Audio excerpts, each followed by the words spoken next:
എല്ലാവരും തിരക്കിട്ട യാത്രയിലാണ്. പ്രായമുള്ളവർ ബിസിയാണ്, അമ്മച്ചിമാർ ബിസിയാണ്, ഭാര്യ ബിസിയാണ്, ഭർത്താവ് ബിസിയാണ്, കുഞ്ഞുങ്ങൾ ബിസിയാണ്.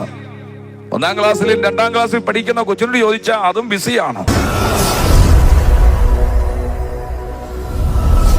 കരുതുന്ന, സ്നേഹിക്കുന്ന, സകലതും മനസ്സിലാക്കുന്ന, തെറ്റിദ്ധരിക്കപ്പെടാത്ത ഒരു ഭർത്താവുണ്ടെങ്കിൽ, കരുതുന്ന ഒരു ഭാര്യ ഉണ്ടെങ്കിൽ, അനുസരിക്കുന്ന കുഞ്ഞുങ്ങളുണ്ടെങ്കിൽ, സ്നേഹിക്കുന്ന മക്കളും മരുമക്കളും ഒക്കെ ഉണ്ടെങ്കിൽ, സ്നേഹിക്കുന്ന കരുതുന്ന പേരൻസ് ഉണ്ടെങ്കിൽ, എത്ര സന്തോഷകരമേറിയ ജീവിതമാണ് ഈ ഭൂമിയിൽ ലഭ്യമായിരിക്കുന്നത്.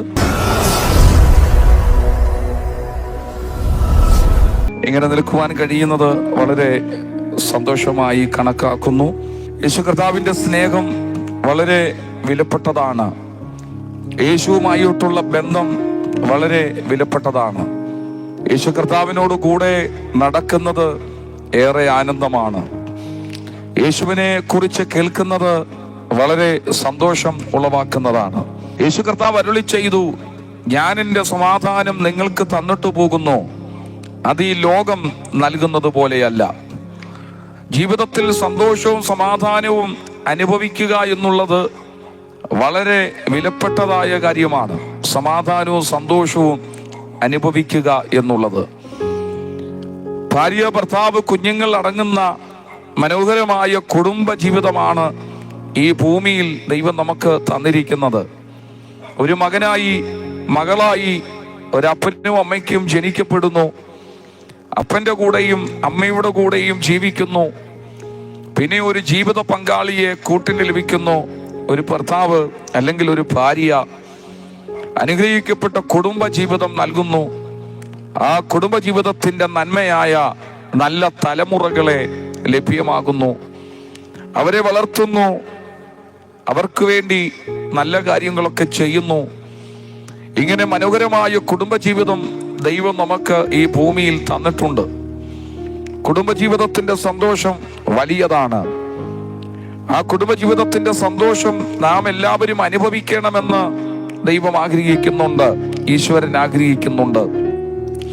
എന്നാൽ ഈ ദിവസങ്ങളിൽ പലവിധമാകുന്ന കുടുംബങ്ങളിൽ സ്വസ്ഥതയും സമാധാനവുമില്ല. ഭാര്യയും ഭർത്താവും കുഞ്ഞുങ്ങളും ചേർന്ന് വീടിൻ്റെ അകത്ത് സന്തോഷത്തോടുകൂടെ ആനന്ദത്തോടുകൂടെ കഴിയേണ്ടതിന് പകരം വീടിൻ്റെ അകത്ത് പ്രശ്നങ്ങളും പ്രതികൂലങ്ങളും വാക്കുതർക്കങ്ങളും ഉപദ്രവങ്ങളും ചിതറിപ്പോകുന്ന അനുഭവങ്ങളും ഐക്യത കുറഞ്ഞു പോകുന്ന അനുഭവങ്ങളും ഒക്കെ ജീവിതത്തിൽ സംഭവിച്ചു കൊണ്ടിരിക്കുകയാണ്. മനുഷ്യനാകെ അസ്വസ്ഥനായി മാറിക്കൊണ്ടിരിക്കുകയാണ്. കുടുംബവുമായി ഒത്ത് സന്തോഷത്തോടെ ജീവിക്കണമെന്നാണ് ദൈവം ആഗ്രഹിക്കുന്നത്. ജോലിക്ക് പോകുന്ന പ്രിയപ്പെട്ടവർ, പഠിക്കുവാൻ പോകുന്ന പ്രിയപ്പെട്ടവർ, വിവിധ സാഹചര്യങ്ങൾക്ക് വേണ്ടി രാവിലെ പുറപ്പെടുന്നവർ, സന്ധ്യയാകുമ്പോൾ ഭവനത്തിലേക്ക് സന്തോഷത്തോടുകൂടെ കടന്നു വരണമെന്നാണ് ദൈവം ആഗ്രഹിക്കുന്നത്. വീടിനകത്ത് സന്തോഷത്തോടുകൂടെ കടന്നു വരണം.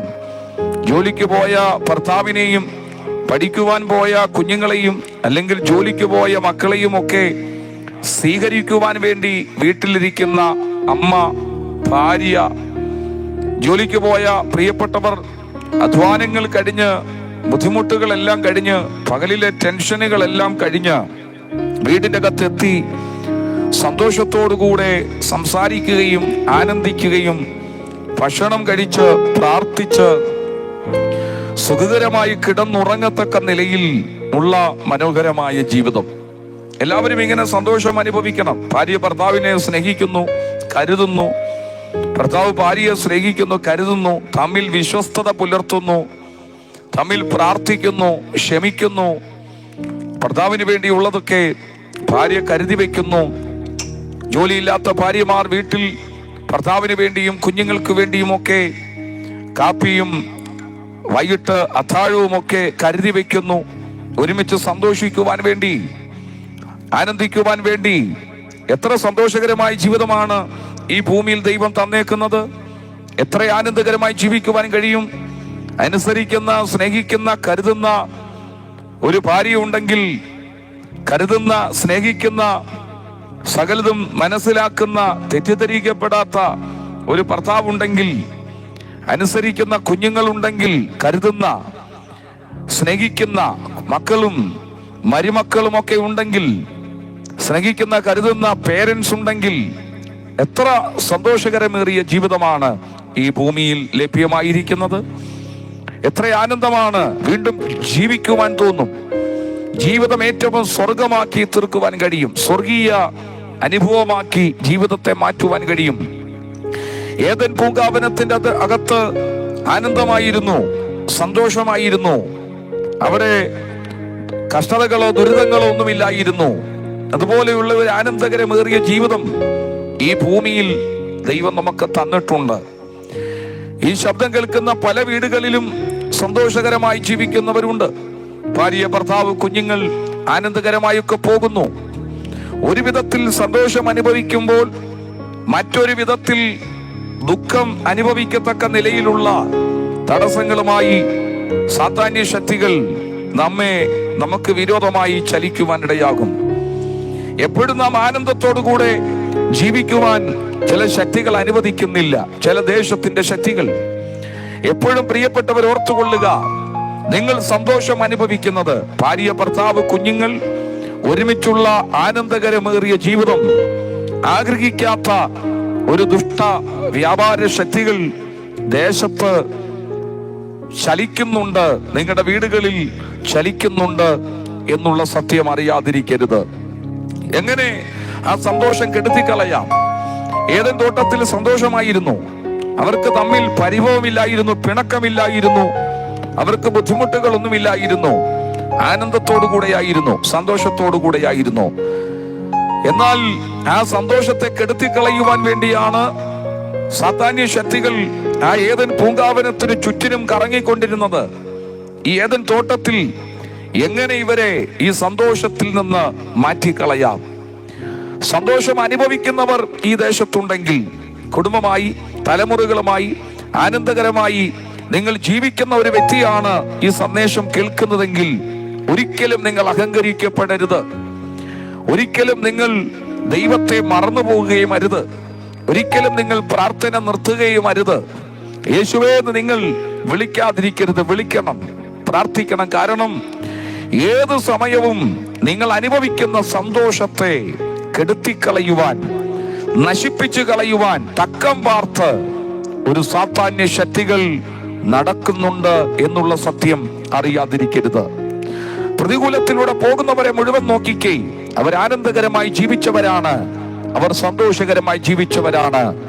ഒരു സുപ്രഭാതത്തിൽ നമ്മൾ അറിയുന്നു, ആ കുടുംബം തകർന്നു പോയി, അവർ ഡിവോഴ്സായി, ആ കുഞ്ഞുങ്ങൾ വഴിവിട്ടുപോയി, അവർ ഒളിച്ചോടി, വിവിധ പ്രതികൂലങ്ങളിലൂടെ അവർ യാത്ര ചെയ്തുവെന്ന് ഒരു സുപ്രഭാതത്തിൽ നമ്മൾ കേൾക്കുന്നു. നമ്മൾ ഞെട്ടിപ്പോകും. ആ കുടുംബത്തിന്റെ കാര്യമാണോ ഈ പറയുന്നേ? ആ വ്യക്തിയുടെ കാര്യമാണോ ഈ പറയുന്നേ? ആ മക്കളുടെ കാര്യമാണോ ഈ പറയുന്നേ? ഒരിക്കലും അങ്ങനെ സാധ്യമല്ല എന്ന് നമ്മൾ ചിന്തിക്കും. കാരണം സ്വപ്നത്തിൽ പോലും നമ്മൾ ആ വീടിനെ കുറിച്ച് ചിന്തിച്ചിട്ടില്ല, ആ മക്കളെ കുറിച്ച് നമ്മൾ അങ്ങനെ ചിന്തിച്ചിട്ടില്ല. നല്ല ജീവിതമായിരുന്നല്ലോ, നല്ല സാഹചര്യങ്ങളായിരുന്നല്ലോ. എങ്ങനെ ആ വീടിനകത്ത് അങ്ങനെ സംഭവിച്ചു, എങ്ങനെ ആ മക്കളിൽ അങ്ങനെ സംഭവിച്ചു എന്ന് അതിശയത്തോടുകൂടെ നമ്മൾ ചിന്തിക്കാറുണ്ട്. എന്തേ? അവർ സന്തോഷത്തോടുകൂടെ പോയവരാണ്. സാത്താന്യ ശക്തികൾ തക്കം പാർത്ത് നോക്കി നടക്കുകയാണ്. എങ്ങനെ ഇവരെ തകർത്ത് കളയാം, എങ്ങനെ ഇവരുടെ സന്തോഷം കെടുത്തി കളയാം. അതുകൊണ്ട് ഈ ദേശത്ത് സന്തോഷകരമായി വലിയ കുഴപ്പമൊന്നുമില്ലാതെ ജീവിക്കുവാൻ കഴിയുന്നുണ്ടെങ്കിൽ നിങ്ങൾ ഭാഗ്യമുള്ളവരാണ്. ഭാര്യ ഭർത്താവ് സന്തോഷത്തോടുകൂടെ, ചട്ടിയും കലവും ആകുമ്പോൾ ചെറിയ മുട്ടും തട്ടൊക്കെ വരും, എങ്കിലും വലിയ കുഴപ്പമൊന്നുമില്ലാതെ നിങ്ങൾക്ക് പോകുവാൻ കഴിയുന്നുണ്ടെങ്കിൽ, മക്കളുടെ കാര്യം നോക്കിയാൽ, മക്കളുടെ വിദ്യാഭ്യാസം നോക്കിയാൽ, മക്കളുടെ കുടുംബജീവിതം നോക്കിയാൽ വലിയ പ്രശ്നങ്ങളൊന്നും ഇല്ലെങ്കിൽ നിങ്ങൾ അധികം സങ്കടപ്പെടേണ്ട കാര്യമൊന്നുമില്ല. അതിലും വലിയ പ്രശ്നങ്ങളിലൂടെ പോകുന്നവരുണ്ട്. എന്നാൽ ദൈവത്തെ മറന്നു പോകാതെ, പ്രാർത്ഥന നിർത്താതെ, ദൈവഭയം വിട്ടുകളയാതെ, ദൈവത്തെ ഭയപ്പെട്ട് ദൈവവചനമനുസരിച്ച് പ്രാർത്ഥനയോടുകൂടെ ദൈവത്തെ വിളിച്ച് വലിയ ടെൻഷൻ ഒന്നും ഇല്ലാതെ ജീവിക്കുക. കാരണം അഹങ്കരിക്കപ്പെട്ടു പോയാൽ എല്ലാം ദൈവം എനിക്ക് തന്നു, വീട് തന്നു, കാറ് തന്നു, മക്കളെ തന്നു, മക്കളെയൊക്കെ വിവിധ സ്ഥലങ്ങളിൽ അയച്ചു, അവർക്കൊക്കെ കുടുംബജീവിതം ലഭിച്ചു, അല്ലെങ്കിൽ എല്ലാം നല്ല നിലവാരത്തിലൊക്കെ പോകുന്നു എന്ന് ചിന്തിക്കുമ്പോൾ ഹൃദയത്തിൽ അല്പം പോലും അഹങ്കാരം വരാതെ യേശുവിന്റെ കൃപയാൽ, ദൈവത്തിന്റെ കരുതലിനാൽ, യേശുവിന്റെ സ്നേഹത്താൽ ഇത്രയൊക്കെ എത്തപ്പെട്ടു. കർത്താവിന്റെ കൃപയാൽ ഞങ്ങൾ ഇതുവരെ വന്നു, ഇനിയും കർത്താവ് ഞങ്ങളെ നടത്തും എന്നുള്ള ഒരാത്മീക ചിന്തയോടുകൂടെ പ്രാർത്ഥനയോടെ തുടരുന്നാൽ ശത്രുവിന്റെ ദോഷങ്ങളിൽ നിന്ന് കർത്താവ് നമ്മെ വിടുവിക്കും. അവസരം കാത്തു നടക്കുന്ന വ്യാപാര ശക്തികൾ, പൈശാചിക ശക്തികൾ ഉണ്ട്. കുടുംബത്തിനകത്ത് നിലവിളി ഉയർത്തുവാൻ, കുടുംബത്തിനകത്ത് കണ്ണുനീർ ഉയർത്തുവാൻ, കുടുംബത്തിനകത്ത് ദോഷങ്ങൾ വരുത്തുവാൻ തല ഉയർത്തി നിൽക്കുന്ന അന്ധകാര ശക്തികൾ ഉണ്ട്. എന്നാൽ അതിനൊന്നും ജയിക്കുവാൻ കഴിയാതെ വണ്ണം, അതിനൊന്നും വിജയിക്കുവാൻ കഴിയാതെ വണ്ണം നമ്മെ നിലനിർത്തുന്ന കർത്താവിന്റെ കൃപ അത് വലിയത് തന്നെയാണ്. ഈ ദേശത്തുള്ള കുടുംബങ്ങളിൽ അങ്ങനെ ഒരു ദൈവകൃപ വ്യാപരിക്കട്ടെ എന്നാണ് ആത്മാർത്ഥമായി ഞങ്ങൾ പ്രാർത്ഥിക്കുന്നത്. അങ്ങനെ ഒരു ദൈവകൃപ ഈ ദേശത്ത് വ്യാപരിക്കപ്പെടട്ടെ. കുടുംബങ്ങളിൽ സ്വസ്ഥതയും സമാധാനവും ആമേൻ നിറയുവാൻ ഇടയാകട്ടെ എന്നാണ് ഞങ്ങൾ പ്രാർത്ഥിക്കുന്നത്. എന്നാൽ ചില കുടുംബങ്ങൾ തകർന്നുകൊണ്ടിരിക്കുന്നു, ചില കുടുംബങ്ങൾ നാശത്തിലേക്ക് പോയിക്കൊണ്ടിരിക്കുന്നു. തലമുറകളെ ഓർത്തുകൊണ്ട് ഭാരപ്പെടുന്ന അമ്മമാർ, ടെൻഷൻ അടിക്കുന്ന പപ്പാമാർ, കുടുംബജീവിതത്തിന്റെ പാളിച്ചകൾ കണ്ടിട്ട് വ്യാകുലപ്പെടുന്ന പ്രിയപ്പെട്ടവർ, ജീവിത പങ്കാളി ഓർത്തിട്ട്, കുടുംബജീവിതം ഓർത്തിട്ട്, തലമുറകളെ ഓർത്തിട്ട്, ജീവിതത്തിൽ ജോലി സാഹചര്യങ്ങൾ തകരുന്നത് കണ്ടിട്ട്, സാമ്പത്തിക ബുദ്ധിമുട്ടുകൾ കണ്ടിട്ട്, ചില ജപ്തികൾ കയറി വരുന്നത് കണ്ടിട്ട്, ചില കടഭാരങ്ങൾ നിമിത്തം തുടർച്ചയായി സംഭവിക്കുന്ന ചില ആക്സിഡന്റുകൾ, ചില കണ്ണുനീരിന്റെ വിഷയങ്ങൾ, ചില രോഗത്തിന്റെ പ്രതിസന്ധികൾ, ഇങ്ങനെയുള്ള ചില വ്യാപാരങ്ങൾ നിമിത്തം അസ്വസ്ഥത അനുഭവിക്കുന്നവരുണ്ട്, ശോധനകൾ അനുഭവിക്കുന്നവരുണ്ട്. എന്നാൽ ഇന്ന് ഞാൻ പ്രിയപ്പെട്ടവരോടൊക്കെ അങ്ങനെ ഏതെങ്കിലും ഒരു വ്യക്തി ഇന്ന് ഈ സന്ദേശം കേൾക്കുന്നെങ്കിൽ ഞാൻ നിങ്ങളോട് ഉറപ്പോടെ പറയുന്നു, യേശു ഒരു പരിഹാരം വരുത്തുവാൻ ശക്തനായ ദൈവമാണ്. യേശുവിന് പരിഹാരം വരുത്തുവാൻ കഴിയും. ജീവിതത്തിന്റെ മേഖലകളെ, ജീവിതത്തിന്റെ പ്രതിസന്ധികളെ തിരിക്കുവാൻ യേശുവിന് കഴിയും. ആത്മഹത്യ ചെയ്യേണ്ടതില്ല, മദ്യപിക്കേണ്ടതില്ല. സമാധാനം ലഭിക്കുവാൻ വേണ്ടിയാണോ മദ്യപിക്കുന്നത്? സന്തോഷം നിലനിർത്തുവാൻ വേണ്ടിയാണോ മദ്യപിക്കുന്നത്? ജീവിതത്തിലെ പ്രതിസന്ധികളിൽ നിന്ന് രക്ഷപ്പെടുവാൻ കഴിയില്ല എന്നുള്ള തോന്നൽ മനുഷ്യനെ ആത്മഹത്യയിലേക്ക് തിരിക്കുകയാണോ? ന്യൂസ് പേപ്പറിൽ നാം വായിക്കുന്നില്ലേ, എത്രയോ മോശകരമായ ന്യൂസുകളാണ് നമ്മൾ കണ്ടുകൊണ്ടിരിക്കുന്നത്, വായിച്ചുകൊണ്ടിരിക്കുന്നത്. എത്രയോ മോശകരമായ ന്യൂസുകൾ. പണ്ടുള്ള കാലങ്ങളിലൊന്നും ഇങ്ങനത്തെ ന്യൂസുകളൊന്നും കാണുവാനില്ലായിരുന്നു. എത്രയോ മോശകരമായ ന്യൂസുകൾ, വാർത്തകളാണ് മാധ്യമങ്ങളിലൂടെയൊക്കെ നമ്മൾ വായിച്ചുകൊണ്ടിരിക്കുന്നത്.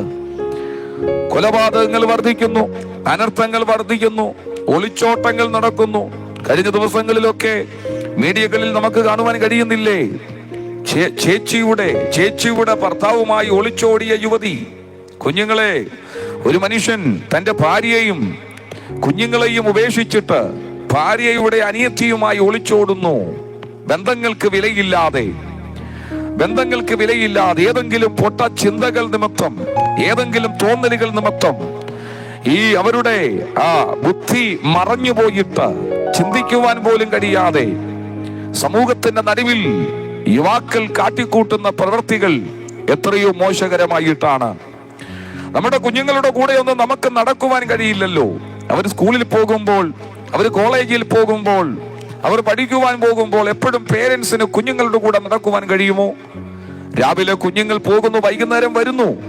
അവരുടെ ഫോൺ കോളുകൾ, അവരുടെ ചാറ്റിങ്ങുകൾ, അവരുടെ ബന്ധങ്ങൾ, അവരുടെ ഫ്രണ്ട്സിനെയൊക്കെ നമുക്ക് തിരിച്ചറിയുവാൻ കഴിയില്ല. എന്നാൽ എങ്ങനെ കുഞ്ഞുങ്ങളുടെ മേൽ ദൈവത്തിന്റെ വിടുതൽ വെളിപ്പെടേണ്ടതിന് എത്രയധികം നമ്മൾ പ്രാർത്ഥിക്കണം. ഭർത്താവിന്റെ കൂടെ എപ്പോഴും ഭാര്യയ്ക്ക് നടക്കുവാൻ കഴിയുമോ? ഭാര്യയുടെ കൂടെ എപ്പോഴും ഭർത്താവിന് നടക്കുവാൻ കഴിയുമോ? ഒരിക്കലുമില്ല. അവരവരുടെ കാര്യങ്ങളിലേക്കൊക്കെ തിരിയുമ്പോൾ എങ്ങനെയാണ് ഇതൊക്കെ നിലനിർത്തുന്നത്? ഇതൊക്കെ ആനന്ദകരമാകുന്നത് പ്രാർത്ഥന കൊണ്ട് മാത്രമാണ് ഈ വിഷയങ്ങൾക്ക് വിടുതൽ ഉണ്ടാകുന്നത്. ആത്മീകതയും കൂടെ തകർന്നു പോയാൽ മനുഷ്യൻ മൃഗത്തിന് തുല്യനായി മാറും. ദൈവഭയമില്ലാത്ത മനുഷ്യൻ മൃഗത്തിന് തുല്യമായി മാറും. ദൈവവിശ്വാസമില്ലാത്ത, ദൈവവിചാരമില്ലാതെ നടക്കുന്നവരാണ് ഏറ്റവും അപകടകാരികൾ. അവർക്ക് ദൈവഭയമില്ല. അവർ ദൈവത്തിൽ വിശ്വസിക്കുന്നില്ല. ദൈവം പ്രവർത്തിക്കുമെന്നോ ഒരു മനസ്സലിവ് കാണിക്കണമെന്നോ ദോഷകരമായ പ്രവർത്തികൾ ചെയ്യരുതെന്നൊന്നും അവർക്കില്ല. അവർക്ക് ബന്ധങ്ങൾക്ക് അവർ സ്ഥാനം കൊടുക്കുന്നില്ല. പറയുവാൻ തോന്നുന്നവർ പറയും, ചെയ്യുവാൻ തോന്നുന്നവർ ചെയ്യും. നിങ്ങളുടെ സ്വന്തം നാടാണെങ്കിലും, നിങ്ങൾക്ക് പരിചയമുള്ളവരാണ് ഈ നാട്ടിലുള്ളതെങ്കിലും, ഒറ്റയ്ക്ക് ഈ വഴിയൊക്കെ നടക്കുവാൻ ഭയമല്ലേ? രാത്രിയിൽ സന്ധ്യ മയങ്ങുന്ന നേരത്ത് ഈ വഴിയൊക്കെ നടക്കുവാൻ ഭയപ്പെടും. ഈ വഴിയെന്നല്ല, ഏത് വഴിയിലും മറഞ്ഞിരിക്കുന്ന ദുഷ്ടന്മാരുണ്ട്. ആക്രമിക്കുവാൻ വേണ്ടി, അപഹരിക്കുവാൻ വേണ്ടി, കൊന്നുമുടിക്കുവാൻ വേണ്ടി, കയ്യിലിരിക്കുന്ന പണമോ കയ്യിലിരിക്കുന്ന സമ്പാദ്യങ്ങളോ തട്ടിയെടുക്കുവാൻ വേണ്ടി കൊല്ലുവാൻ നോക്കുന്ന മനുഷ്യൻ. ഒരു സ്ത്രീയുടെ കാതിൽ കിടക്കുന്ന അല്പം വിലയുള്ള ആ കമ്മല് തട്ടിയെടുക്കേണ്ടതിന് വേണ്ടി കാതു മുറിക്കുവാനോ കഴുത്തു മുറിക്കുവാനോ മടിയില്ലാത്ത മനുഷ്യൻ. തന്റെ കാര്യം നടക്കേണ്ടതിന് വേണ്ടി, സ്വന്തം കാര്യം, എന്റെ കാര്യം നടക്കണം, എന്റെ ആഹാരം, എന്റെ ജീവിതം, എന്റെ ആഗ്രഹം ഇത് നിവർത്തിക്കപ്പെടണമെന്ന് ആഗ്രഹിച്ചുകൊണ്ട് ഏത് ദുഷ്ടതകളും ചെയ്യുവാൻ മനുഷ്യൻ തയ്യാറായി കഴിഞ്ഞില്ലേ? നമ്മുടെ ലോകം എങ്ങോട്ടാണ് പോകുന്നത്? മദ്യത്തിന്റെ അളവ് വർദ്ധിച്ചു വരുന്നു. മദ്യപാനികളുടെ എണ്ണം വർദ്ധിച്ചു വരുന്നു. ഇഷ്ടം പോലെ മദ്യം ലഭിക്കും. ആർക്ക് വേണമെങ്കിലും മദ്യം വാങ്ങിക്കൊടുക്കും. അല്പം വീട്ടു ചെലവിനുള്ള പണമോ 1 കിലോ അരിയോ വാങ്ങിക്കൊടുക്കുവാനോ, കുഞ്ഞുങ്ങളുടെ ഫീസ് അടയ്ക്കുവാൻ ഇന്നാ ഇരിക്കട്ടെ എന്ന് പറയുവാനോ ചിലർക്ക് കഴിയില്ല. ചിലർ മദ്യം വാങ്ങിക്കൊടുക്കും. നശിക്കുവാൻ വേണ്ടി മദ്യത്തിന്റെ ഒഴുക്ക് നമ്മുടെ ദേശത്ത് വർദ്ധിച്ചുകൊണ്ടിരിക്കുന്നു. മദ്യപാനികളുടെ എണ്ണം വർദ്ധിക്കുന്നു.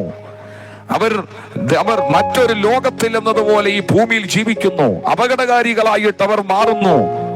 അപകട ഉണ്ടാകത്തക്ക നിലയിൽ അവർ വാഹനം ഡ്രൈവ് ചെയ്യുന്നു. മദ്യപിച്ചുകൊണ്ട് അവര് ചീത്ത വിളിക്കുന്നു, ഉപദ്രവിക്കുന്നു. വഴിയിൽ ഒരാളോട് ഒന്നും സംസാരിക്കുവാൻ പോലും നമുക്ക് കഴിയില്ല. ആരെങ്കിലും എന്തെങ്കിലും ദോഷം ചെയ്താൽ, അവിടെ നിന്ന് സംസാരിച്ചാൽ അടുത്തതവൻ എടുക്കുന്നത് കത്തിയാണോ എന്ന് നമുക്കറിയില്ല. അവൻ ചാടി അടിക്കുമോ എന്നറിയില്ല. അവന്റെ വായിൽ നിന്ന് പുറപ്പെട്ടു വരുന്ന വാക്കുകൾ എന്തെന്നറിയില്ല. ഏത് വാക്കുകൾ പോലും, ചീത്തകൾ പോലും പറയുവാൻ തയ്യാറായി, വെട്ടുവാനോ കുത്തുവാനോ കൊല്ലുവാനോ തയ്യാറായി മനുഷ്യൻ മാറിയിരിക്കുകയാണ്. മിണ്ടാതെ ചിലയിടത്ത് നിന്ന് മാറുക എന്നുള്ളത് മാത്രമേ ഉള്ളൂ. മനുഷ്യൻ അത്രയ്ക്കും അസ്വസ്ഥനായി മാറി.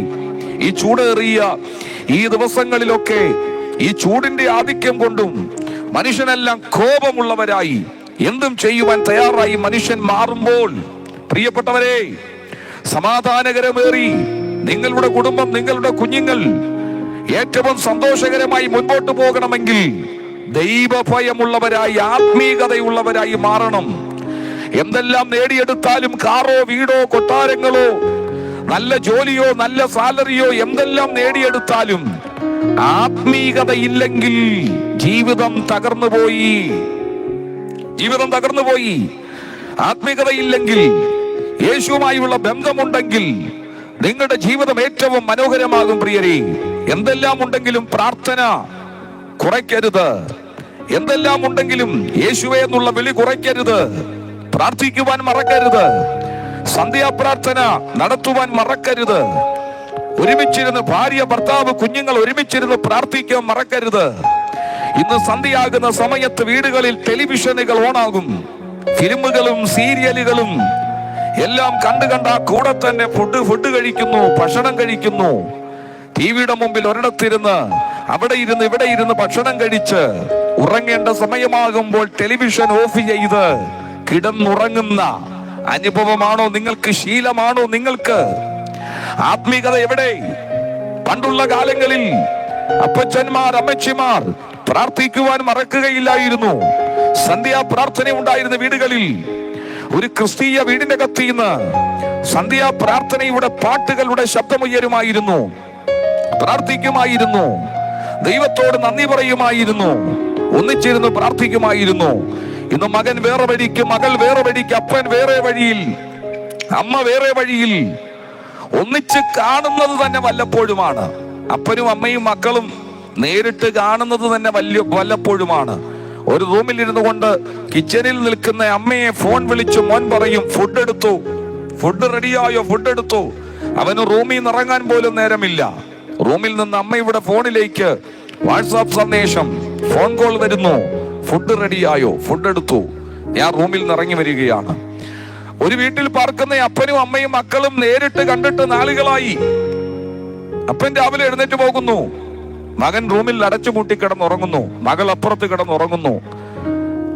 തമ്മിൽ സംസാരിച്ചിട്ട് നാളുകളായി.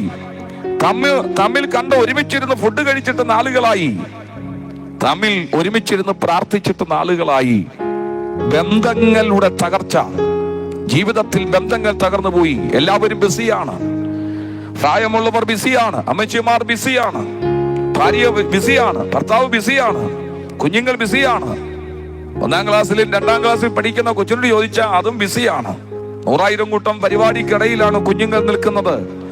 എല്ലാവരും തിരക്കിട്ട യാത്രയിലാണ്. തിരക്കിട്ട യാത്രയിൽ പോയിക്കൊണ്ടിരിക്കുന്നു.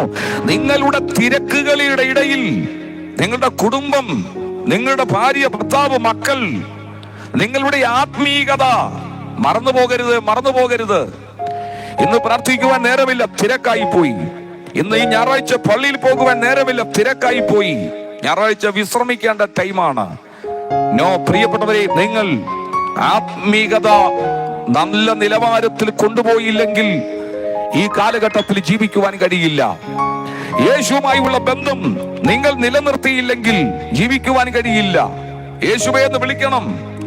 ഓരോ നിമിഷവും യേശുവേ എന്ന് വിളിച്ചു വേണം നടക്കുവാൻ. നടക്കുമ്പോഴും ഇരിക്കുമ്പോഴും ജോലി ചെയ്യുമ്പോഴും ഒക്കെ പ്രാർത്ഥനയോടുകൂടി ആയിരിക്കണം. അതുകൊണ്ട് ബൈബിൾ പറയുന്നു, അവൻ ഇടവിടാതെ നിങ്ങൾ പ്രാർത്ഥിപ്പീൻ, എല്ലാറ്റിനും നിങ്ങൾ സ്തോത്രം ചെയ്യുവീൻ, എപ്പോഴും നിങ്ങൾ സന്തോഷിപ്പീൻ. എപ്പോഴും നിങ്ങൾ സന്തോഷിപ്പീൻ, ഇടവിടാതെ പ്രാർത്ഥിപ്പീൻ, എല്ലാറ്റിനും സ്തോത്രം ചെയ്യുവീൻ. ഇതല്ലോ ക്രിസ്തുവേശുവിൽ ദൈവേഷ്ടം. ദൈവത്തിന്റെ ഇഷ്ടം അതാണ്. യേശു കർത്താവിന്റെ ഇഷ്ടം അതാണ്. എപ്പോഴും സന്തോഷിക്കണമെന്ന് കർത്താവിനെ അനുഗമിക്കുന്ന ഒരു ദൈവ പൈതൽ എപ്പോഴും സന്തോഷിക്കണം. കണ്ണുനീരിന്റെ അനുഭവങ്ങളിൽ, കഷ്ടതയുടെ അനുഭവങ്ങളിൽ തകർന്നു പോകാതെ എപ്പോഴും സന്തോഷിക്കണമെന്ന്, എപ്പോഴും സമാധാനം അനുഭവിക്കണമെന്ന് ദൈവം ആഗ്രഹിക്കുന്നു. പ്രിയപ്പെട്ടവരെ, ഇടവിടാതെ പ്രാർത്ഥിക്കണമെന്ന് എന്ന് വെച്ചാൽ ഇടവിടാതെ എപ്പോഴും പ്രാർത്ഥിക്കണം. യേശുവിനെ അനുഗമിക്കുന്ന ഒരു ദൈവ പൈതൽ, ഒരു ക്രിസ്ത്യാനിയുടെ ദൗത്യമാണത്. എപ്പോഴും പ്രാർത്ഥിക്കണം എന്ന് വെച്ചാൽ നടക്കുമ്പോഴും ഇരിക്കുമ്പോഴും ഡ്രൈവ് ചെയ്യുമ്പോഴും കിച്ചണിൽ ജോലി ചെയ്യുമ്പോഴും മറ്റ് ജോലിയിടങ്ങളിലെല്ലാം പ്രാർത്ഥനയോടുകൂടെ യേശുവുമായി ഒരു ബന്ധത്തിൽ ജീവിക്കേണ്ടത് ഏറ്റവും ആവശ്യമാണ്. എല്ലാറ്റിനും സ്തോത്രം ചെയ്യണം. സ്തോത്രം എന്ന യാഗം അർപ്പിച്ചുകൊണ്ടിരിക്കണം. എല്ലാത്തിനും സ്തോത്രം പറയണം. ഒരു പകൽ ജീവിക്കുവാൻ കൃപ തന്നതിന് സ്തോത്രം പറയണം. കുഞ്ഞുങ്ങളെ കാത്തുപരിപാലിച്ചതിന് സ്തോത്രം പറയണം. പ്രഭാതത്തിൽ ഉണർന്നിട്ട് ഈ സന്ധ്യയാകുന്ന സമയത്ത് നിങ്ങളുടെ വീടുകളിൽ നിങ്ങൾ ഇരിക്കുന്നത് യേശു കർത്താവിന്റെ കൃപയൊന്നുകൊണ്ടാണ്. നിങ്ങളുടെ വീട്ടിൽ നിന്ന് പുറത്തേക്ക് പോയ നിങ്ങളുടെ ഭർത്താവോ ഭാര്യയോ കുഞ്ഞുങ്ങളോ തിരിച്ചു വീട്ടിലെത്തിയാൽ അത് ഏറ്റവും ഭാഗ്യമാണ്. കർത്താവിന്റെ കൃപയൊന്നുകൊണ്ട് മാത്രമാണ്. ഇന്ന് പ്രഭാതത്തിൽ വീട്ടിൽ നിന്ന് ജോലിക്കിറങ്ങിപ്പോയവർ, പഠിക്കുവാൻ വേണ്ടി പോയവർ, മറ്റാവശ്യങ്ങൾക്ക് വേണ്ടി പോയ പലരുടെയും ഡെഡ് ബോഡിയാണ് ഇന്ന് വീടിനകത്ത് തിരിച്ചു കയറിയത്. ലോകത്തിന്റെ വിവിധ ഭാഗങ്ങളിൽ എത്രയോ അനർത്ഥങ്ങൾ, എത്രയോ അപകടങ്ങൾ, എത്രയോ വിഷമിക്കുന്ന കാര്യങ്ങൾ നടന്നു. എത്രയോ വീടുകൾ ഈ സമയത്ത്, ഇന്ന് പ്രഭാതത്തിൽ സന്തോഷിച്ച വീടുകൾ ഈ സമയത്ത് വിലാപ വീടുകളായി മാറിയിട്ടുണ്ട്. ഈ പ്രഭാതത്തിൽ സന്തോഷത്തോടെ ഉണർന്ന എത്ര വീടുകൾക്കകത്ത് ശവപ്പെട്ടികൾ കയറിക്കഴിഞ്ഞു. എത്ര വീടുകൾക്കകത്ത് മരണപ്പാട്ടുകൾ ഉയർന്നു കഴിഞ്ഞു. ഇന്ന് ധൃതി പിടിച്ചുകൊണ്ട് പല വീടുകൾക്ക് മുമ്പിലും മരണപ്പന്തലുകൾ പണിതുകൊണ്ടിരിക്കുന്നു, കെട്ടിക്കൊണ്ടിരിക്കുന്നു. ഇന്ന് ഈ വൈകുന്നേര സമയത്ത് നിങ്ങളുടെ വീട്ടിൽ നിങ്ങൾ സന്തോഷം അനുഭവിക്കുന്നെങ്കിൽ, നിങ്ങളുടെ വീട്ടിലെ എണ്ണം കുറഞ്ഞു പോകാതിരിക്കുന്നുവെങ്കിൽ യേശു നിങ്ങളോട് കാണിക്കുന്ന കൃപയൊന്നുകൊണ്ട് മാത്രമാണ്. പുറത്തേക്ക് പോയ ഭർത്താവ് തിരിച്ചു വീട്ടിൽ വന്നു, അത് ഭാഗ്യമാണ്.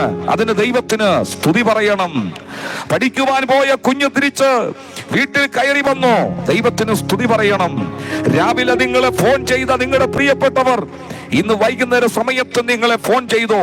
വിവിധ സ്ഥലങ്ങളിൽ പഠിക്കുന്ന, ജോലി ചെയ്യുന്ന നിങ്ങളുടെ മക്കൾ, ഭർത്താവ്, ഭാര്യ, കുഞ്ഞുങ്ങൾ, വിദേശ രാജ്യങ്ങളിലായിരിക്കുന്ന നിങ്ങളുടെ പ്രിയപ്പെട്ടവർ നിങ്ങളെ അടുത്ത നിമിഷങ്ങളിൽ വിളിച്ചോ? വിളിച്ചെങ്കിൽ അവർ ജീവനോടെ ഇരിക്കുന്നു. അത് ദൈവത്തിന്റെ കൃപയാണ്. നീ തകർന്നു പോകുവാൻ ദൈവം സമ്മതിച്ചില്ല. നിന്റെ കുടുംബം തകർന്നു പോകുവാൻ ദൈവം സമ്മതിച്ചില്ല. ദൈവത്തിന്റെ കൃപയാണ്.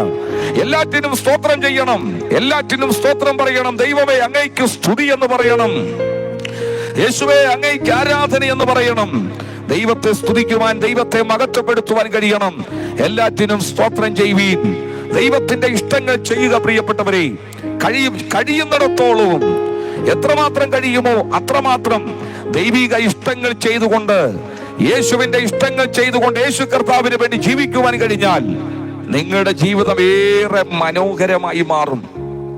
ഇന്ന് ഈ വൈകുന്നേര സമയത്ത് ഈ സുവിശേഷത്തിന്റെ ദൂത് ഈ അല്പസമയം ഇവിടെ മുഴങ്ങിയത് ഞങ്ങൾ മുൻകൂട്ടി നിർണയിച്ചതല്ല. ഞങ്ങളുടെ ഉള്ളിൽ യാത്ര ചെയ്ത് വരുന്ന സമയത്ത് ലോകത്തിന്റെ വിവിധ ഭാഗങ്ങളിൽ, ദേശത്തിന്റെ വിവിധ ഭാഗങ്ങളിൽ നിങ്ങൾ പോയി ഈ സന്ദേശം അറിയിക്കുക എന്നുള്ള യേശു കർത്താവിന്റെ ദിവ്യമായ ആ കൽപ്പനയെ സ്വീകരിച്ചുകൊണ്ട് ഞങ്ങൾ ഇവിടെ കടന്നു വന്ന് ഇവിടെ സെലക്ട് ചെയ്ത് ഇങ്ങനെ നിന്ന് ഈ വീടുകളിൽ എവിടെയൊക്കെയോ ഇരുന്ന് ചിലർ ഈ ശബ്ദം കേൾക്കത്തക്ക നിലയിൽ ഇങ്ങനെ പ്രസംഗിക്കണമെന്ന് യേശു കർത്താവ് ആഗ്രഹിച്ചു എന്നുള്ളത് കൊണ്ടാണ് ഈ സന്ദേശം ഇന്നിവിടെ മുഴങ്ങുന്നത്. നിശ്ചയമായി നിങ്ങൾ വിശ്വസിച്ചു. അതുകൊണ്ട് നിങ്ങളുടെ ജീവിതം ഏറെ ഭാഗ്യകരമായി മാറുകയാണ്, ഏറെ ആനന്ദകരമായി മാറുകയാണ്. ഇന്ന് രാത്രിയിൽ ഏതൊക്കെയോ, ഈ സന്ധ്യയിങ്കൽ ഏതൊക്കെയോ വിടുതലുകൾ നിങ്ങളുടെ വീടുകളിൽ നടക്കുവാനുണ്ട്. ഏതൊക്കെ അത്ഭുതങ്ങൾ നിങ്ങളുടെ വീടുകളിൽ നടക്കുവാനുണ്ട്. ഏതൊക്കെയോ ദൈവികമായ പ്രവൃത്തികൾ നിങ്ങളുടെ വീടുകളിൽ നടക്കുവാനുണ്ട്. മനോഹരമായ ദൈവിക അനുഗ്രഹങ്ങളും ദൈവികമായ സന്തോഷങ്ങളും യേശു ആഗ്രഹിക്കുന്ന ആ വലിയ വിടുതലുകളും ഈ ദേശത്ത് ഈ ശബ്ദം കേൾക്കുന്ന ഓരോ വീടുകളിലും സംഭവിക്കട്ടെ എന്നാണ് ഞങ്ങൾ പ്രാർത്ഥിക്കുന്നത്. യേശു കർത്താവിനെ സ്വന്തം രക്ഷിതാവായി ഹൃദയത്തിൽ സ്വീകരിക്കണം. ഇത്രമാത്രം സ്നേഹിക്കുന്ന, ഇത്രമാത്രം കരുതുന്ന, ഇത്രമാത്രം വിശ്വസ്തയോടെ നടത്തുവാൻ കഴിയുന്ന ഈ സർവശക്തനായ ദൈവത്തെ, ഈ നല്ല കർത്താവിനെ നിങ്ങളുടെ വീട്ടിലേക്ക് നിങ്ങൾ ക്ഷണിക്കണം. ഈ യേശുവിന് വേണ്ടി ജീവിക്കുവാൻ നിങ്ങളുടെ ജീവിതം നിങ്ങൾ വിട്ടുകൊടുക്കണം. ഈ യേശുവിന് വേണ്ടി നിങ്ങളെ തന്നെ സമർപ്പിക്കണം. ഈ യേശുവിനായി നിങ്ങളുടെ ജീവിതം വിട്ടുകൊടുക്കണം.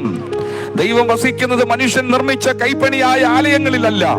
ദൈവം വസിക്കുന്നത് മനുഷ്യന്റെ ഹൃദയമാകുന്ന ആലയത്തിലാണ്. മനുഷ്യന്റെ ഹൃദയമാകുന്ന ആലയത്തിൽ ദൈവം വസിക്കുവാൻ ആഗ്രഹിക്കുമ്പോൾ ഇന്ന് എത്ര പേർക്ക്, ഈ ദേശത്തുള്ള എത്ര പേർക്ക് എന്നെ ഞാൻ വിട്ടുതരുന്നുവെന്ന് പ്രാർത്ഥിക്കുവാൻ കഴിയും? ഞാൻ മറ്റൊരാൾക്കുള്ളതല്ല, ഞാൻ എൻ്റെ യേശു കർത്താവിനുള്ളതാണ്. വിശുദ്ധ മറിയത്തിന്റെ അടുത്ത് ദൈവദൂതൻ വന്ന്, കൃപ ലഭിച്ചവളെ നിനക്ക് വന്ദനം, നീ ഗർഭം ധരിച്ചൊരു മകനെ പ്രസവിക്കും, അവൻ യേശുവെന്നൊക്കെ പേർ വിളിക്കപ്പെടുമെന്നൊക്കെ ആലോചനകൾ കൈമാറുമ്പോൾ മറിയത്തിന്റെ മറുപടി, ഞാൻ നിന്റെ ദാസി, നിന്റെ ഇഷ്ടം പോലെ എന്റെ മേൽ ഭവിക്കട്ടെ എന്നാണ്. എന്താണ് മറിയം പറഞ്ഞത്? ഞാൻ നിന്റെ ദാസിയാണെങ്കിൽ എന്റെ മേൽ ഭവിക്കേണ്ടത് അങ്ങയുടെ ഇഷ്ടം തന്നെയാണ്. നാം യേശു കർത്താവിനുള്ളവരാണ്. നമ്മുടെ മേൽ സംഭവിക്കേണ്ടത് ദൈവിക ഇഷ്ടമാണ്. ഈ ദേശത്തുള്ള എത്ര പേർക്ക് നിങ്ങളുടെ ഹൃദയങ്ങളെ വിട്ടുകൊടുക്കുവാൻ കഴിയും? നിങ്ങളുടെ ഹൃദയങ്ങളെ വിട്ടുകൊടുക്കുവാൻ കഴിയും? ഈ ദേശത്തുള്ള എത്ര പേർക്ക് ജീവിതം വിട്ടുകൊടുക്കുവാൻ കഴിയും? എന്റെ ഹൃദയത്തിൽ അങ്ങ് വസിക്കണമേ എന്ന് എത്ര പേർക്ക് പ്രാർത്ഥിക്കുവാൻ കഴിയുന്നുണ്ട്? നിങ്ങളുടെ ഹൃദയത്തിൽ യേശു വസിക്കണമെങ്കിൽ നിങ്ങളുടെ പാപങ്ങൾ ഏറ്റുപറയണം, നിങ്ങളുടെ കുറ്റങ്ങൾ ഏറ്റുപറയണം. പാപിയായ ഒരു മനുഷ്യനെന്ന് നിങ്ങൾ വിശ്വസിക്കണം. പാപങ്ങളെ ഏറ്റുപറഞ്ഞ് ഹൃദയത്തെ ശുദ്ധീകരിച്ച്, യേശുവേ എന്റെ പാപത്തിന് വേണ്ടിയാണ് 2025 വർഷങ്ങൾക്ക് മുമ്പ് അങ്ങ് ക്രൂശിൽ യാഗമായി തീർന്നത്, എന്നെ ഞാൻ സമർപ്പിക്കുന്നു. ഞാനത് വിശ്വസിക്കുന്നു. എന്റെ രക്ഷകനായി, എന്റെ ദൈവമായി, എന്റെ നാഥനായി, എന്റെ പിതാവായി എന്റെ ഹൃദയത്തിലേക്ക് അങ്ങ് വരണമേ എന്ന് നിങ്ങൾ പ്രാർത്ഥിച്ച് യേശുവിനെ ഹൃദയത്തിലേക്ക് ക്ഷണിക്കണം. നിങ്ങളുടെ ക്ഷണം സ്വീകരിച്ച് യേശു കർത്താവ് നിങ്ങളുടെ ഹൃദയത്തിൽ വസിക്കും. യേശു കാണിച്ച മാതൃകയായ മുഴുവൻ സ്നാനം സ്വീകരിച്ച് വിശുദ്ധിയിലും വേർപാടിലും ഇനിയുള്ള കാലങ്ങൾ ജീവിക്കണം. പ്രാർത്ഥിക്കുവാൻ മറക്കരുത്. സന്ധ്യാപ്രാർത്ഥന നിർത്തരുത്. വ്യക്തിപരമായ പ്രാർത്ഥനകൾ നിർത്തരുത്. വിശുദ്ധിയിലും വേർപാടിലും ദൈവത്തെ ആരാധിച്ചുകൊണ്ട്, ദൈവനാമ മഹത്വത്തിന് വേണ്ടി ജീവിക്കുവാൻ നിങ്ങളെ സമർപ്പിച്ചാൽ നിങ്ങൾക്ക് വേണ്ടി ദൈവം ഒരുക്കി വെച്ചിരിക്കുന്ന ഒരു നിത്യ സ്വർഗമുണ്ട്.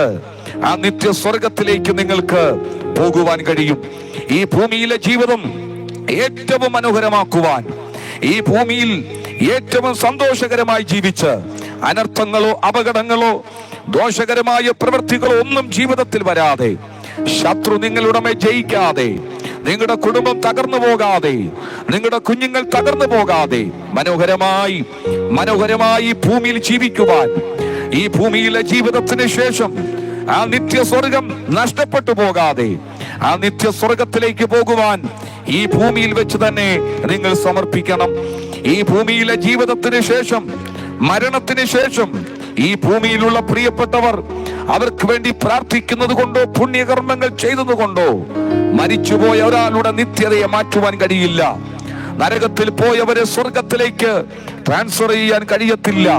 ഈ ഭൂമിയിലെ പുണ്യകർമ്മങ്ങൾ കൊണ്ടോ പ്രാർത്ഥന കൊണ്ടോ നേർച്ച കാഴ്ചകൾ കൊണ്ടോ ഒരു മനുഷ്യനെയും മാറ്റിമറിക്കുവാൻ കഴിയില്ല. ജീവൻ പോകുന്നതിന് മുമ്പ് ഈ ഭൂമിയിൽ വെച്ചെടുക്കുന്ന തീരുമാനം, ഈ ഭൂമിയിൽ വെച്ച് വിശ്വസിക്കുന്ന വിശ്വാസം, അതിനനുസരിച്ചായിരിക്കും മരണത്തിന് ശേഷം ഓരോ പ്രിയപ്പെട്ടവർക്കും സംഭവിക്കുന്നത്. ബൈബിൾ പറയുന്നു, അവനവൻ ശരീരത്തിൽ ഇരിക്കുമ്പോൾ ചെയ്യുന്നത് നല്ലതാകിലും തീയതാകിലും തക്കതായ പ്രതിഫലം പ്രാപിക്കും. ഈ ഭൂമിയിൽ ജീവിച്ചിരിക്കുമ്പോൾ അവരവർക്ക് തീരുമാനിക്കാം, നിത്യ സ്വർഗം എനിക്ക് വേണോ, നിത്യ നരകം എനിക്ക് വേണോ. നിത്യ സ്വർഗത്തിൽ പോകുവാൻ ഒരേ ഒരു മാർഗമേ ഉള്ളൂ, അത് യേശുവാണ് മാർഗം. ബൈബിൾ പറയുന്നു, മറ്റൊരു തലിലും രക്ഷയില്ല. നാം രക്ഷിക്കപ്പെടുവാൻ ഈ ആകാശത്തിന്റെ കീഴിൽ മനുഷ്യരുടെ ഇടയിൽ നൽകപ്പെട്ട വേറൊരു നാമവുമില്ല, യേശുവിന്റെ നാമം മാത്രം. ഈ യേശുവിന് വേണ്ടി ജീവിതം ഏൽപ്പിച്ചു കൊടുക്കുവാൻ കഴിയുമോ? ഈ യേശുവിന് വേണ്ടി ജീവിതം സമർപ്പിക്കുവാൻ കഴിയുമോ? ഇന്ന് നിങ്ങളുടെ പേര് ജീവന്റെ പുസ്തകത്തിൽ എഴുതണം. മദ്യപാനികൾ ഇന്ന് തീരുമാനിക്കണം, ഇനി ആ ലോകത്തിന്റെ സന്തോഷം എനിക്ക് വേണ്ട, ഈ ലോകത്തിന്റെ പാപവഴി എനിക്ക് വേണ്ട, എന്റെ യേശുവിന് വേണ്ടി ജീവിക്കുവാൻ ഞാൻ എന്നെ സമർപ്പിക്കുന്നുവെന്ന് നിങ്ങൾക്ക് പ്രാർത്ഥിക്കുവാൻ കഴിയുമോ?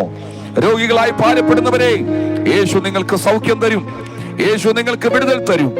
ഏത് പ്രശ്നങ്ങളിലായിരിക്കുന്നുവോ ആത്മഹത്യ എന്ന ചിന്ത നിങ്ങൾക്ക് വരരുത്. ജീവിച്ചു തീർക്കണം. പ്രതിസന്ധികളെ തരണം ചെയ്ത്, പ്രതികൂലങ്ങളോട് യുദ്ധം ചെയ്ത് ജീവിച്ചു തീർക്കണം. നിങ്ങൾക്ക് വിജയിക്കുവാൻ കഴിയും, നിങ്ങൾക്ക് സൗഖ്യമാകുവാൻ കഴിയും, നിങ്ങൾക്ക് നിങ്ങളുടെ ലക്ഷ്യസ്ഥാനത്തെത്തുവാൻ കഴിയും.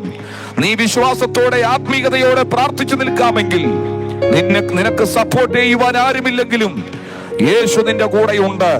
നിന്നെ വിടിവിക്കുവാൻ, നിന്നെ ലക്ഷ്യത്തിലെത്തിക്കുവാൻ യേശു ആഗ്രഹിക്കുന്നുണ്ട്. ഞാൻ നിങ്ങൾക്ക് വേണ്ടി പ്രാർത്ഥിക്കുവാൻ പോവുകയാണ്. യേശു കർത്താവ് ചിലരെ വിജയിപ്പിക്കുവാൻ പോവുകയാണ്. ഈ വീടുകളിൽ യേശുവിന്റെ രക്ഷ ഇന്ന് സൗജന്യമായി വരുവാൻ പോവുകയാണ്. ചിലരുടെ പേര് ജീവന്റെ പുസ്തകത്തിൽ എഴുതട്ടെ. ഈ ദേശമേ, നിങ്ങളെ യേശു സ്നേഹിക്കുന്നു. ഓരോ വ്യക്തികളെ, വീടുകളെ, പ്രിയപ്പെട്ടവരെ, യേശു നിങ്ങളെ സ്നേഹിക്കുന്നു. നിങ്ങളുടെ കുടുംബങ്ങളെ യേശു സ്നേഹിക്കുന്നു. യേശു സ്നേഹിക്കുന്നു.